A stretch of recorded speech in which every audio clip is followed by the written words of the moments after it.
Meron akong nalaman na sikreto pare at isi-share ko yun sa inyo. Si Ian ay last week lang tinuli. Pero bukod doon, may nalaman pa akong iba. Gumagawa naman tayo ng tinapay dito sa channel natin. At nabanggit ko na rin dati. Alam mo yun, pwede kang gumawa ng tinapay na hindi minamasa, ninid. Kasi karamihan sa atin, interesadong gumawa ng tinapay. Ang problema, medyo natatakot no sa need. Kasi nakakapagod yan, ganyan. Tapos baka mali yung ginagawa nila. Sabi ko dati, may paraan na tayo para hindi mag-need. Which is yung ilalagay mo sa rep ng medyo matagal. Pero meron pa akong nalaman na isang sikreto pare. Ang sikreto pala ay 14% protein. Bread flour ang usual na ginagamit natin. So minsan kasi may mga tindahan na yung bread flour nila, nilalabelan lang nila yun as bread flour, pero mababa talaga ang protina. Ngayon, ang pinagkaiba ng bread flour sa normal na harina, say all-purpose flour o kaya yung cake flour, na-discuss na rin naman natin dati to with Professor Rai, di ba? Minsan kasi may mga nilalabelan na bread flour pero mababa ang protina. So ang gagawin nyo, para dito sa episode na to, magse-search kayo sa mga online stores ng harina na merong 13 to 14% protein. Makikita nyo naman sa description yun, di ba? Hindi na ako magbabanggit ng brand, kumbaga hanapin nyo na lang. Ngayon, maaari na yung nabibiling bread flour sa palengke nyo, sa baking store nyo, o kung saan man, ay 14%. Pwede nyo itanong sa kanila yun, pero mas sure kapag bumili na lang kayo online kasi may description yun eh, di ba? Kapag mas mataas yung protina, mas uhaw yung harina mo sa tubig. Tapos, mas mabilis siya nagde-develop. Pwede ko ikwento pero pakita ko na lang sa inyo, pare. Ang magiging base recipe natin dito ay 1 kilo, pare, para madaling tandaan. As ang maganda pa dito, dahil magandang klase yung harinang gagamitin natin. Total, ano pa lang naman tayo, bago pa lang naman tayong naggumagawa ng tinapay. Kahit hindi masyadong accurate, pre, hindi yan magiging masabaw. Diba? Pero kung gusto nyo sundin tong ano natin, tong recipe na ibibigay ko, pwede naman. So, magsimula tayo sa isang kilong harina. Again, ito yung 14% na bread flour. Gagawa kasi tayo ng tatlo dito para i-demonstrate ko sa inyo. Saktong-sakto to, di ba? Ano to, Mother's Day. Pwede yung gawan yung mga nanay nyo, yung mga asawa nyo. Hindi, isa lang ang asawa. Aray ko! So, ang hydration natin ay pwede mag-iba. Hydration meaning kung gaano karami yung tubig. Na-testing ko na tong bagay na to. Ito yung pinost ko dati sa Reels, sa story ko. Kaya kong gumawa ng 100% hydration. 1 kilong harina, 1 kilo rin yung tubig. Kasi ganun kaganda yung harina, 14% kasi. Pero siguro dito, mag-ano tayo? Mag 70 to 80%. Kasi pag 70% sa all-purpose flour, magiging maayos na dough yan. Pero kapag sa 14% na bread flour, medyo magiging matigas yan. Pero sige, mag-ano tayo? Doon sa itatago natin sa ref, yung hindi talaga natin gagalawin, ito ay 80%. Lagay tayo ng... Gano'ng karami yun sa 80%? Ay, di ko alam, sir. Leche, 800 grams sa tubig. Sige, ganito na lang. Para lang pare-parehas. Puro 80% tayo. Gano'n na lang. 80% din. Wait lang, so may knock-knock tayo. Knock-knock. Tinapay. Next ay yeast. Sa 1 kilong tinapay, sa 1 kilong harina, ang nilalagay kong yeast dito, around 15 grams. So, hatiin nyo na lang. Sa kalahating kilo, 7.5 grams, pare. 11 grams lang to, isang pakete. Actually, sa yeast naman, pre, kahit hindi naman sakto yan, kasi kahit konti ilagay mo, di mas tatagal lang ng konti yung niya, pag-alsa niya. 15 grams. 15 grams, 15 grams. Ngayon sa asin, baker's percentage, meaning yung porsyento ng harina, ang nilalagay ko dito ay 2.5%. Anywhere between 2 to 2.5%. Pero mas gusto ko maalat eh. Ito maalat, kundi may lasa. So sa 1 kilo, ilan ang 2.5% ng ng 1,000, ng 1 kilo. 1,000? Oo, ng 1 kilo, 1,000 grams. 2.5% ng 1,000? Oh, 25. Kayo naman eh. Oh, 25 grams ng asin. So, ito yung recipe natin. Lahat to ay basic na tinapay lang. So, dito muna tayo sa ano ba? Ito. Pare-parehas lang naman yan. Ba't ba ako namimili pa? Pinagtatawanan mo ako, George, kasi nalilito ako. Bakit mo siya pinagtatawa na nalilito? Kasi mataba siya. Ikaw na nag-aano eh. Hahaluin lang natin to. Kailangan lang wala tayong makitang basang harina na merong konti. 80% na yung nilagay natin. Pero parang uhaw na uhaw pa rin siya. Kasi sabi ko nga sa inyo, yung ganyang harina, yung 14%, 13 to 14% protein, kaya humigop na maraming tubig niyan, pre. Dapat naman talaga, pre, maganda yung klase ng harina na gagamitin mo kasi ang tinapay ay mostly harina, di ba? Pag gagawa ka ba ng lechon, kailangan lang maganda yung tanglad mo. Hindi, kailangan maganda yung baboy mo, di ba? Okay. Ako, babanatang kita. Etong nakakaldero na to, ito yung natin, yung hindi talaga natin ininid. Ilalagay lang natin sa ref. So ngayon, Trey, pakitakpan nga muna to Pero bago natin ilagay sa ref, kailangan munang magsimula nung pagpapaalsa kasi baka matulog lang na matulog yung yeast eh. So ilalagay muna natin ito sa warm environment. Siguro ng around mga 1 oras. Dre, pakitakip tapos pakilabas. Ngayon, etong dalawang to, ito yung medyo mas mabilis ng konti. Ito yung hindi natin talaga ininid, bagkus ating ifo-fold, pare. Oo. Yan, halo lang din. Iba ang kneading kasi ginaganon eh, minamasa eh. Minamasa mo yan. kamay, sir. Pamigil puwersa yan, pre. Masyadong malakas eh, ha? Lahat napapansin mo, ah! Sir. Ay, ito tuloy mong explain. Sige na, init mo na. Panoorin nyo na lang yung ginagawa ko. Ngayon, lean bread lang to. Ito yung tinapay na ganyan lang siya. Ito na yung, yan na yun, wala tayo dadagdag dyan. Ngayon, etong isa, susubukan natin gawing enriched. Pag sinabing enriched, itlog, asukal, fat, pwedeng butter o olive oil, di ba? Dahil nga, yung harina natin ay maganda, kahit hindi nyo na siya sukatin. Kasi ako, tinesting ko to before, itong klaseng harina na to, 100% hydration, meaning 1 kilo ng harina, 1 kilo ng tubig. Nakapagdagdag pa ako ng 20% ng olive oil. So kung maglalagay lang ako dito ng around 5 to 10% ng olive oil, 2 itlog, tsaka konting gatas pa para lang ma-enrich siya, tsaka asukal, alam ko sa sarili ko, nagagana pa rin siya kahit hindi ko na siya sukatin, di ba? Pero bago natin kasi lagyan ng kahit anong enrichment, kailangan magsimula muna yung gluten development. Iyan, ano ang gluten? Yun, nandito sa akin ngayon. Ay, ano ba? Ayoko na. Sir! Binasa mo ng binasa. Pag binasa tayo yung gluten.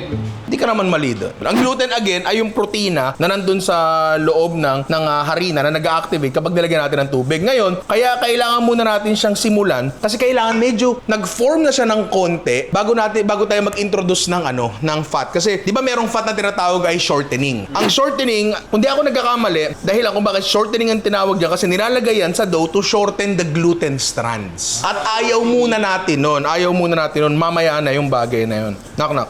What's there? Shortening. Shortening like a melody.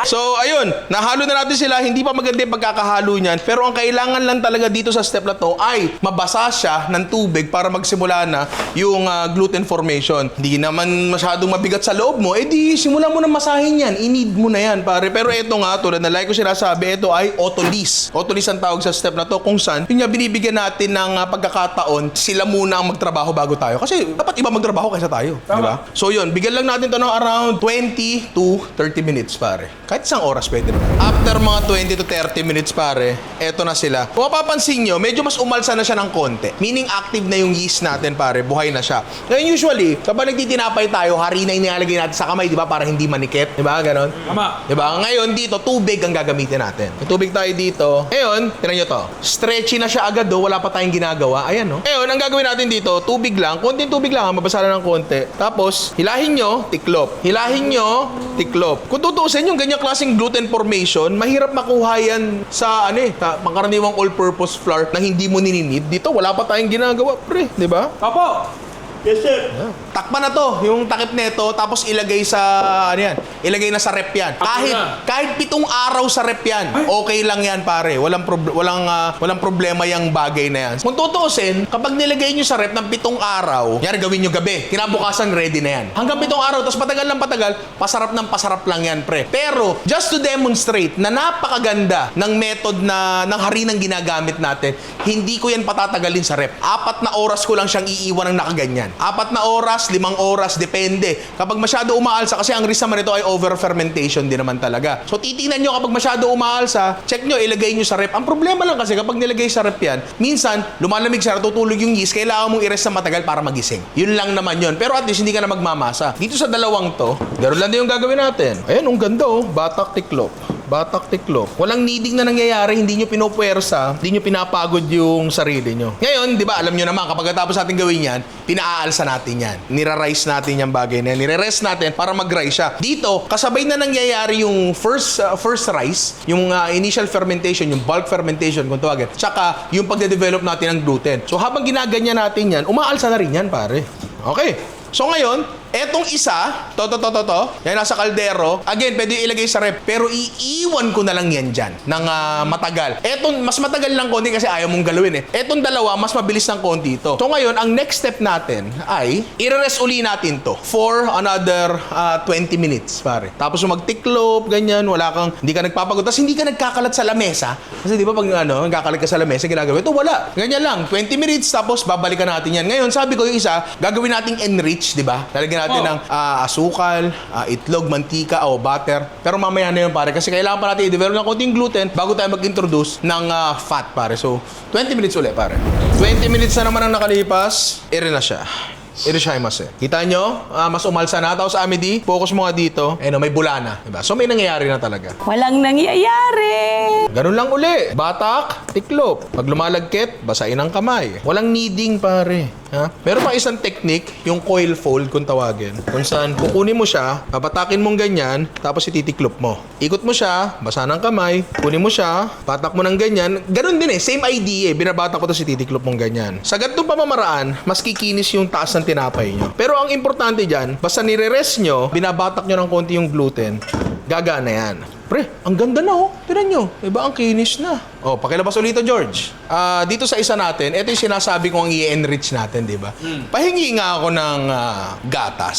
Actually, wag na palang gatas. Wag na gatas kasi pre, 80% na yung tubig nito. So masyado nang matubig yung bagay na yan. Kung pwede sana yan, gatas yung ginamit nyo kanina as tubig. Ito na lang ilagay natin. Liquid pa rin naman to. Luyin lang natin. Butter to na tinunaw. Inaangat ko lang yung milk solids niya.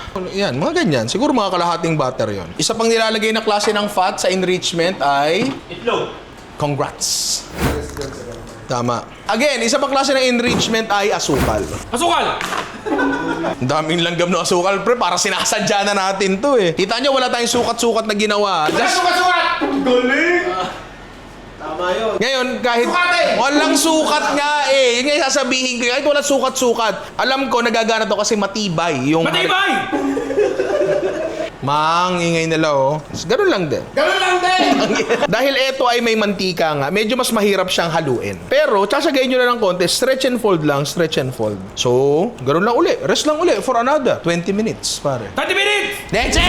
So, eto na ang ating pangatlo. Tira mo, pre, oh. Mabula-bula na siya. Ayan, oh. Window pane na yan. Pasado na yan sa window pane method. Window pane method, yung kukuha ka ng kapraso, tapos gaganon mo. Tapos kung tatagos yung liwanag, parang sa labaro si Lumausing. Ano yun? Ibig sabihin, maganda na yung gluten development siya. Hindi siya napupunit. Pero isagad pa natin. Kasi, di naman tayo nahihirapan eh, di ba? Batak. Tiklop. Batak. Tiklop. Actually, for all intents and purposes, okay na to, pre. Ang ganda na ng dough natin, oh. At again, wala tayong ginawang kakaiba dyan, di ba? Wala. Bumatak lang tayo. Tama. Oh. Okay na tayo dito. Final resting na para doon na tayo sa final shaping. Isa-shape na natin yan. Ngayon, ito yung isa. Yung in-enrich natin. Kita nyo may butter pa sa gilid. Hindi dapat ganyan. Dapat yan ma-absorb niya lahat. So, ito, baka kailanganin natin ng mga karagdagan na isa o dalawang coil fold pa. Ganun lang uli. Wag niyo siya i-deflate, hayaan niyo siyang ma-deflate ng sarili niya. So ngayon, kailangan na lang natin itong ma-rest, pero bibigyan ko pa ito ng isang coil fold para maano uli natin siya, mabuo uli natin siyang makinis na dough. Ngayon, kung gusto mong panggigilan yan, pwede rin naman, pero madidefeat yung purpose. Wala nga tayong kneading eh, di ba? Hindi nga dapat tayo nang gigigil eh. Batak-batak lang. So rest lang uli natin yan. Tapos, yun nga, yung una-una natin tinapay, after nating i-rest nun, pwede natin siyang i-shape, rest uli, tapos salang na. Pare, ganun kadali, hindi ka nahirapan. Nahirapan ba kayo? Paano ako nagluto dito? Cut mo na nga yan. Okay. Ito, yung may butter natin, nasabi ko isang, isa pa siyang, batak. So, tubig uli, fold lang. Pero ang ganda, oh, di ba? Goods na to, ready na to para i-shape mamaya pagka nirest na uli natin siya. Kasi hindi natin siya pwedeng i-shape ngayon, papalagyan kasi ang gluten na pagod, pumapalag. Pero ito, papansin nyo, hindi siya ganun kakinis kasi nga meron siyang shortening. Pero maganda naman yung gluten development niya. Oh, last 20 minutes to. Pakilabas to. I-shape na natin yan. Leche! Ito yung ating lean dough. Tignan mo. Pwede na nating i-shape yan. Ngayon na tayo magde-decide. Anong shape ba to? Anong klaseng tinapay ba to? Star! Nutrimits? Sige, pwede tayong gumawa ng parang tinapay pang Subway. O yun, general purpose na tinapay. Hindi siya baget talaga kasi medyo mahirap yung baget. Wala pa akong ganong skills eh. Pero eto, kahit pa paano, pre, gusto mo nga, lagay mo lang sa tray, palsay mo, salam mo sa obi, magiging tinapay yan eh, di ba? Mantika dito sa tray, hindi para hindi dumikit, kundi Para dumikit. tama. Ang alin? Ang parchment paper. Siya unang sumagot. Parchment paper, leche. Gaya natin dyan. Ngayon, dito pa lang tayo mag-i-introduce uli ng harina after nung first. Kasi hindi na to pwede tubig kasi shaping na to eh. Although yung iba, nakita ko, pwede naman, yung mga magagaling. Kaso hindi ako magaling eh. So, dito tayo. Ganda natin ang harina yan. Diba? Timbangin natin para consistent. Siguro mga ganito kalaki. Ano timbang ni Tay? 326 grams. So, mga 320. Yun ang ano natin, base natin. Pa-flat natin yan. Ito yung side ha. Tapos babalik na rin natin doon sa basang side.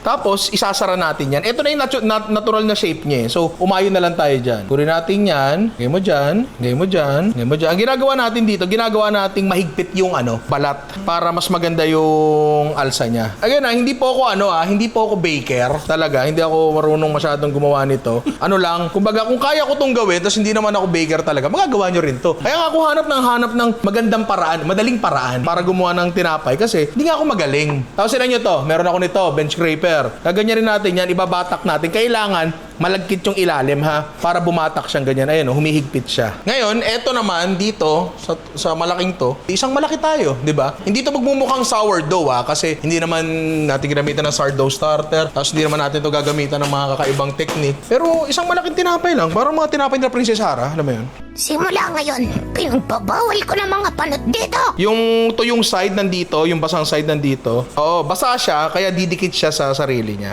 Balik na rin natin. Gaganyan, iipunin nyo sa gitna. Okay na ako dyan. Simpleng tinapay lang. Antika uli, hindi para dumikit, kundi... Para tumikit! Ang parchment paper! Ang galing mo, sir, ah. Ilagay lang natin yung harina dough sa tray. Tapos, I-rest. gaano katagal? 20 minutes! Mas matagal na to. Depende yan. Depende. So ngayon, i-rest na natin siya. Oo. So takpan mo nga to ng tela. Takbo na, malinis sa tela! Dre, pakilabas muna. Hindi, wag pala. Parchment paper muna sa taas, bago tela, kasi maaaring dumikit sa tela, masira yung skin natin. Kasi lang Leche! Dinagdagan ng layer para Oo nga, para tama gusto niya, tayo dun eh. pangit ng tribute to teacher ba to, no? Nilagyan ko rin para ng harina sa taas, para just in case, yun nga. Kaya mo, nagdagdag. Tama, leche. Ayan, so rest muna yan. Tapos konting pahinga pa, doon na tayo sa ating enriched, pare. Ito ngayon, yung merong butter tsaka itlog. Kita nyo, hindi pa siya ganun kakinis. Bigyan pa natin ng isa pang tiklop. Baka mapakinis natin. Ayan, kumikinis naman siya. So ngayon, dahil ginalaw uli natin yung gluten ito, pahinga uli, di ba? Pag ginalawang gluten, matik tulog yan. Di ba? Another 20 minutes, pwede nating 20 shape minutes! yan. 20 minutes, leche! I-rest. Tapos ano gagawin natin? Tapos, shoot tayo ng short. Medyo nanikit lang siya ng konti, so dinadahan-dahan ko yung parchment paper. Yan, di ba? Kuha tayo ng strainer, natin ng harina, tapos taktakan lang natin to. Kasi, Sabi nga ni... hindi, Jordan Leon. kasi ang magsayaw ay hindi. Biro! Tama. Ito yung mga klase ng tinapay kapag nagpapasul ka ng tupa, alam mo yun? Bago natin isalang yan, iskura na muna natin to. Kapag wala kayong yung meron kayong blade, ganda yun. Pero kung wala, bread knife daw ang pinakamagandang next alternative. Sabi nila, one fluid motion daw. Yan, pag ganyan. Kung paano nyo iniskuran, ganun siya bubuka. So eto, iniskuran natin dito. Kapag na-expand dyan, pahaba siyang ganun. Kinokontrol natin yung expansion. Ngayon, eto, kapag iniskuran natin ng paganto yan, pag yung expansion niya, ayaw natin. Ang gusto natin, paganto siya mag-expand. So paganto natin siya, hihiwaan. Yun! Ang hirap. There! Kabulin niyo ako. Kabulin niyo ako. Kabulin niyo ako. Yan nga, professional na lang. Yeah. 180 degrees, pwede mas mataas pa, pero pwede namang yun. Sala natin sa taas to. Etong isa, dito sa baba. Ayun! Okay. So ngayon nakasalang yan, pakilabas nga dito yung natin, enriched dough natin. Pakita lang natin yan. Akin na muna yung sa kaldero. Ito yung, usod. Nagbablog tayo, pre. Ito yung enriched natin. Yan. Tapos, dahil nga enriched dough to, marami tayong pwedeng gawin dyan. Gusto mo, na lang, dinner rolls. Pwede yun. Pwede nyo ring gawing cinnamon rolls yan. Breakfast rolls! Ano gusto yung gawin ko dito? Ensaymada. Pwede rin yun, actually. Pwede natin gawin yun, ensaymada. Gusto ko ng cake. Gusto kong tumahimik ka. Try natin gumawa ng mabilis sa ensaymada. Gusto ko yung suggestion mo. Pero hindi po ito authentic ensaymadahan lang po ito. Kaya natin dyan. Harina. Tila natin yan. Kuha tayo ng sample na Ano timbang nito? 88. Gawa tayo ng around 80 grams. 75 to 80 grams. Yan. Malagkit siya kasi high hydration to. May may enrichment pa. Portion ko lang muna to, tapos balikan nyo ako. Kailan? Lagyan lang natin ang harina yung mga pinorsyon natin. Bala ko na sana kanina hindi na bobolahin, pero para maganda yung lumabas. Ano na natin, pre-shape na rin natin, di ba? So bibilugin lang muna natin yan. Yan, ganyan. Lagay lang natin dyan. Pagka pala masyadong yan, masyadong malagkit yung kamay nyo, marami nakadikit na harina.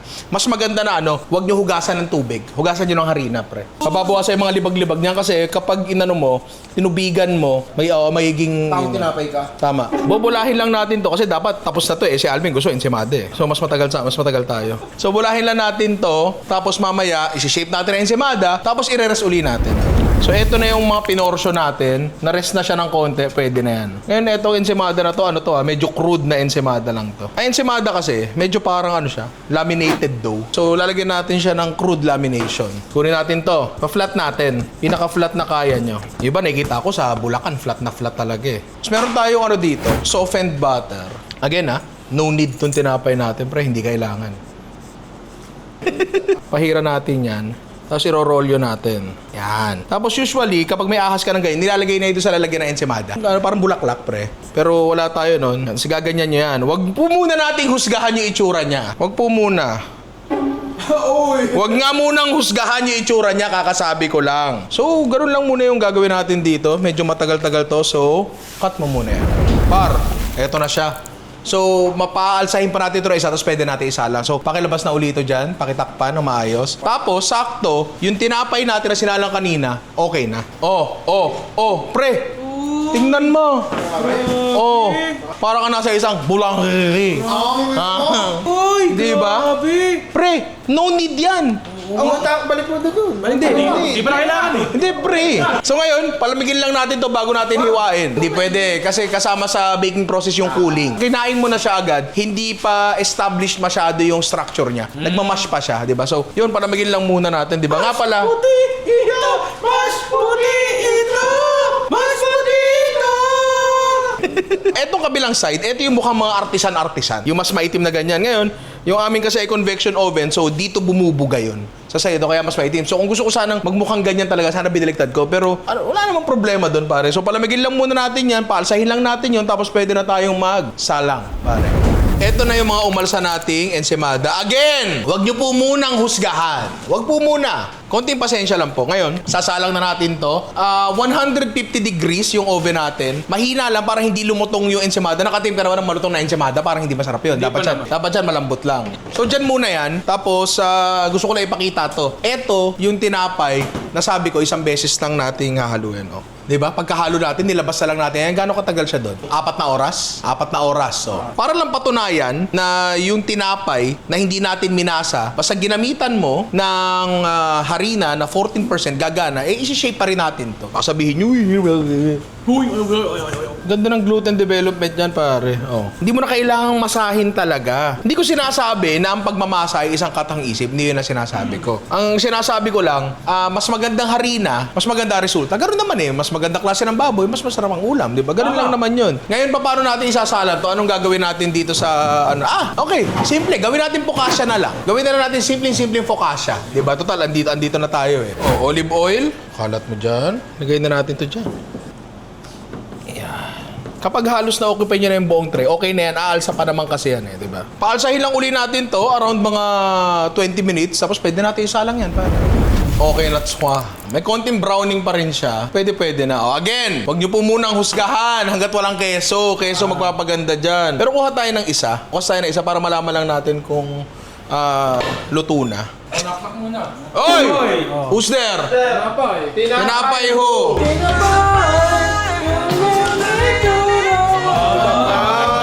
Ganda yun. Ayan, tira mo. Tira mo yung gitna niya. Yeah. Diba? Oo. Parang siyang ever ready. Ha? Battery. Ito, masarap siya.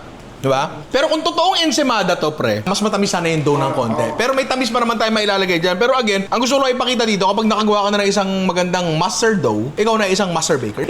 Hindi, sa isang master dough, maraming pwedeng gawin dyan, diba?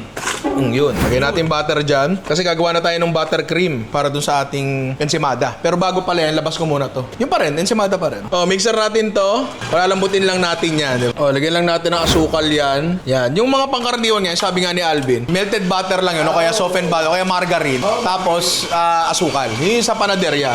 Ito medyo ibahin natin ng konti. Okay na ang ating buttercream. Ang buttercream ay hindi lang basta butter tsaka asukal na pinaghalo. Tingnan mo, ang puti niya na. Yan. Kasi meron siyang naka-incorporate na hangin din. Eto, itong mga tinapay na to, pinalamig na natin yan. Pahira na natin yan. Ay! Bin, mukha na.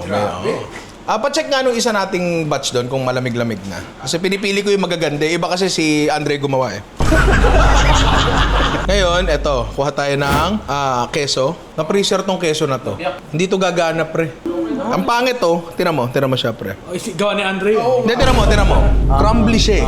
Crumbly siya eh. Pwede pa. I mean, lasa-wise, ganun pa rin naman yan, di ba? Sige, palitan natin to. Ayoko nito. So, eto na lang yung gagamitin sa ensimada na pang sa atin. Yung mga gantong keso, dapat talaga hindi piniprisa. Nagiging crumbly siya, pre. So, cut muna habang hinahanap namin yung isa pang keso.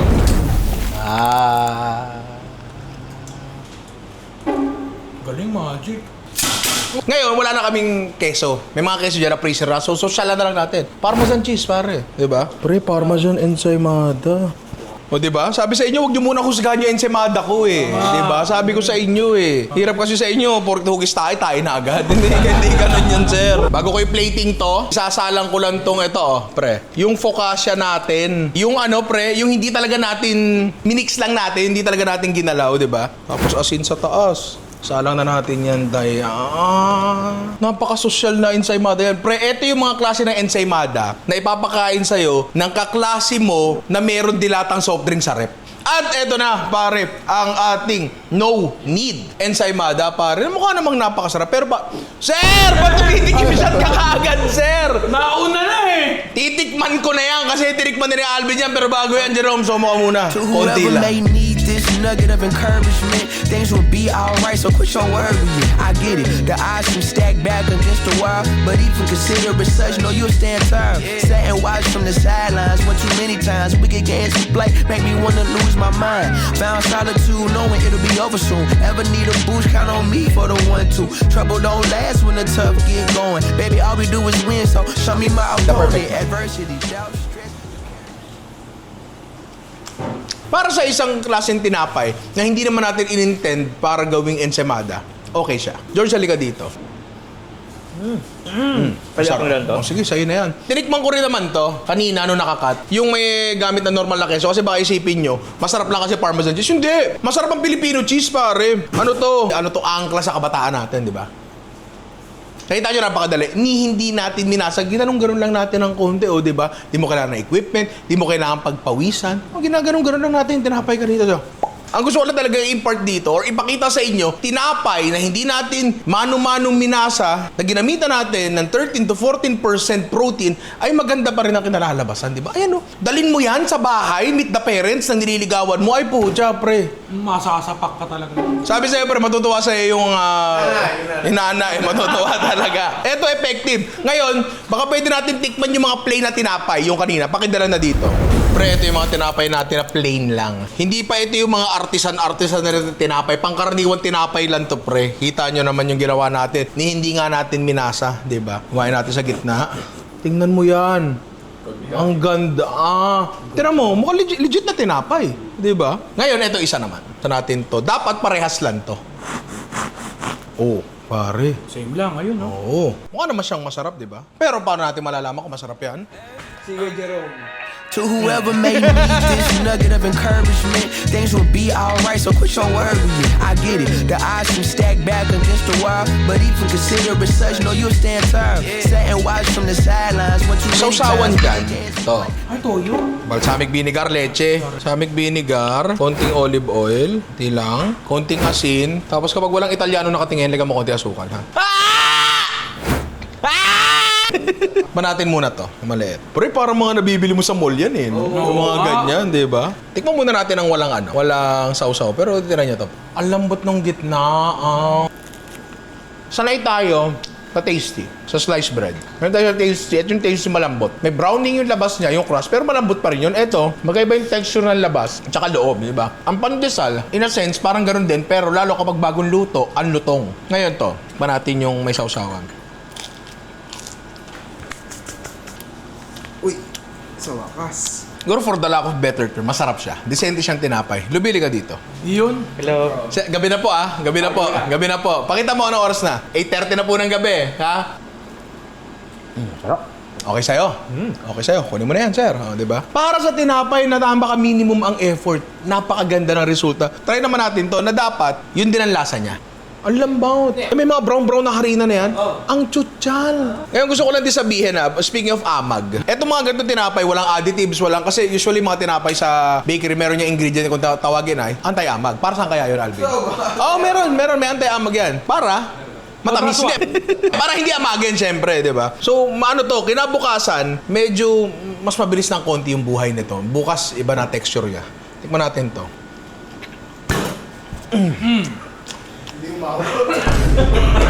Sir! Ang layo mo kasi. Hindi, pero yun nga, hindi naman sa pagbubuhat ng sarili bangko. Pero yung tinapay na to, masarap siya. Hindi siya yung sourdough pan na nakikita natin sa internet. Alam mo, malayo pa siya doon. Maniwala kayo, nag-practice ako doon. Nagsimula ako noon nasa restaurant ako, hanggang namatay na lang yung starter ko. Tinatry ko pa rin, pero lifelong journey talaga siya para siya. Hirap ako doon. Pero at least itong tinapay na to, proud na akong i-serve yan. Hindi na nakakahiyang i-serve yan, di ba? Yung ating focaccia na hindi na mukhang focaccia. Grabe oven spring yan, pre. Hindi ganyang katataba yung mga nagagawa kong focaccia dati. Dapat talaga hindi ganyang kataba. Pero since nandyan na, edi, anong gagawin natin yan? Ay, ka tawa-tawa, sir. Huling-huli. Oh. Komedyante. Anong ginagawa sa komedyante? Binabayaran. Pwede na ako magpatuloy. Ayan, sige. Hindi ganito yung focaccia usually ginagawa ko. Again, kasi nga, hindi naman ito yung focaccia recipe ko. Diba? Dapat talaga ito mas mababa ng konti, medyo mas mabigat siya ng konti. Pero ito kasi, grabe yung oven spring niya, diba? Which is a good thing. Pag mas marami siyang mas malaki yung oven spring niya, mas marami siyang hangin, meaning, mas hindi siya dense, pare. And again, ito yung tinapay na literal na hinalo lang natin. Wala tayong ibang ginawa yan, tapos iniwan lang natin sa labas. Tapos paglabas, wak! May tinapay ka ng ganyan, diba? Hindi nangyayari yun. Ang tinapay pinaghihirapan. Pero eto, naghalo ka lang. Pre, mas mahirap ang maligo kaysa gawin tong bagay na to Oo! Pero yun nga, napakaganda na ito. Nakakatuwa and I'm sure kayang-kaya niyong gawin to. Kasi mukha naman talaga siyang masarap. Pero paano natin malalaman kung masarap yan? Jeje, roll To whoever made me need this nugget of encouragement. Tatapakan ko si George. Sorry. Hiniis si George. Jeje, roll. Things will be alright, so quit your worrying. I get it, the odds seem stacked back against the wall, but even consider it such, no, you'll stand tall. Sat and watch from the sidelines one too many times. We could get To, ganito kalaki. Ewan ko. Siguro i-develop ba kasi hindi to optimal na focaccia di ba? Ayusin pa ng konti, pero kunyari ganyan kalaking focaccia, 1 kilong focaccia. Depende kasi sa avenue ng pagbibentahan mo. Ano ba to? Nasa... Tabi niyo. Sorry, sir! Hindi na! Sa boy sabi niyo na. Puta boy sa avenue! Voila! Umuubugan na nagbe-babe! Pare, may butas pa. Teka lang, may butas. Hoy! Sir! No! Sisilipin ko lang doon. Tikpan muna natin nang walang kahit ano. Shit! Sir! Ano ba yan, sir? May ads kasi. Ayan! Ang yung tanong niya yan, pare. Yan ang comment of the day. Sino ba yung comment niya, pare? Diane Ruth Rivera. Ano sabi niya? Hi Ninong and to the whole team. I've been your silent fan since I was in grade 11. Ay! Ay, grabe. Parang tanda ako na. Third year college na ako. Gano'n ko na ba katagal? Grade 11 siya, third year college. Tama. Hanggang grade 12 kasi, di ba? Third year college na ako. Ikaw pa din yung favorite kong kasabay. Ba't kasabay? Tapusin natin. Kung kasabay, every time na kumakain ako. Ah. Mag-isa. Kasabay niya ako, pero mag-isa siya. Always kasi ako lang naman mag-isa sa apartment ko near my University. Okay. I just wanted to say thank you and please keep on making such beautiful and educational contents. Thank you kasi I don't feel alone whenever I'm eating. Plus, minsan tawa pa ako ng tawa sa mga jokes and funny moments. Thank you din for the effort of your whole team and office. And Of course, pal. OFC. In office! Tanda mo. Of course, you as well. Stay blessed and my dearest Ninong and to that day. And office. University. Okay. Pero yun nga, inaanak na Ruth, maraming salamat din kasi kami ang pinipili mong kasama kahit mag-isa ka. Di ba? Kasabay kahit mag-isa. Ngayon ko lang narinig yun, di ba? Pero yun nga, maraming salamat sa'yo. And ngayon ko lang narinig, tagal na pala natin ginagawa to 2020. Noon, 2025, kalahating dekada na, pare. Malapit mo na matalo, Itbulaga. Pre! Hindi, pero yun nga, maraming salamat sa'yo sa panonood kasi yung mga katulad mo, yung kung tawagin namin kumbaga solid inaanak talaga. Yan. Kasi since noon na noon pa. Solid liquid gas, tapos may bago yung plasma. Yung plasma inaanak. So nakakatuwa na yun nga, andito ka pa rin. And third year, malapit nang gumraduate yan. Oo nga. Sinabi niya ba kung anong course siya? Hindi, di ba?